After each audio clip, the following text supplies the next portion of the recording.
don't take too narrow of a stance, but just make sure that just watch my lower body throughout this shot. Do you notice how the butt end of the club follows my buckle? Right. And my buckle will follow the butt end of the club through It the actually swing. matches your swing. Do you notice that? So one thing I'm noticing is, just like you said, you feel like you stop, it goes here, you either skull it, Right. or you hit it fat, which can be also too, which could also be if we could come outside. You notice how, see how fat of a divot that is? Don't be afraid to take the club a little inside, but just making sure that lower body Okay. is moving forward. So Okay? you think my tendency is to take the club on the outside lane? Sometimes. I would just more so focus on that lower body and the butt end of the club following that buckle towards the target.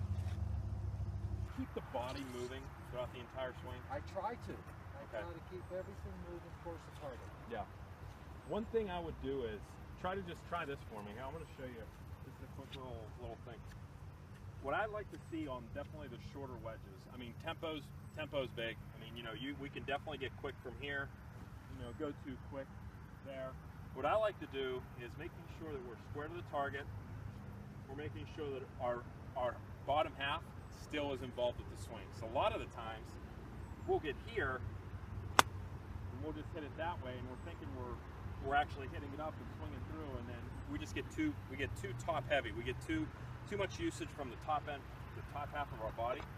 So what I like to do is, if you can, especially if that's a what is that, an 80% shot for you, 85% shot? That's about it. Just make sure that you have your club face. Club face is square to the target. Take the club back.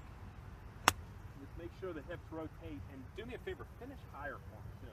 I like to see a little bit more of a higher swing, Okay. and then making sure you're finishing with your buckle facing the target. So So a lot of what the you're saying times, is I may be using too much of my upper body versus my legs. I think so. Yeah, especially on some of those ones, you hit some really good shots. But I'm just looking at your swing. I can definitely see where the lower body can just be so quiet.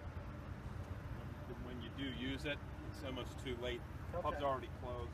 So let's try, like I said, just try to finish high. And we're not going to worry about the distance, just more so the strike and the direction.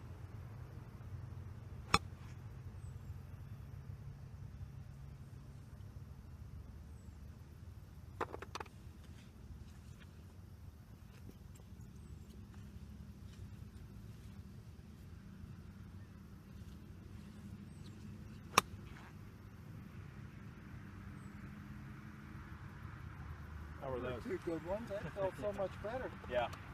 Felt like my body's a little bit more active. Right.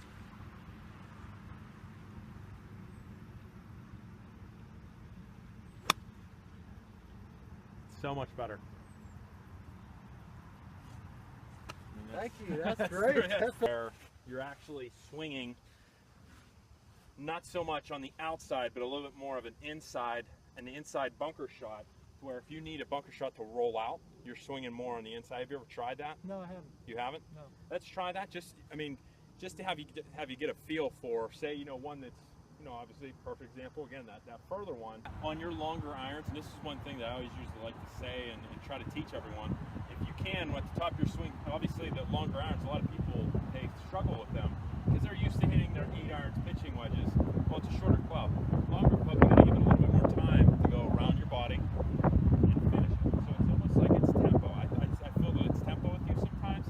So if you just maybe allow that club just to kind of reach your full swing with the longer club, you're going to see more results. So finish the backswing. Exactly.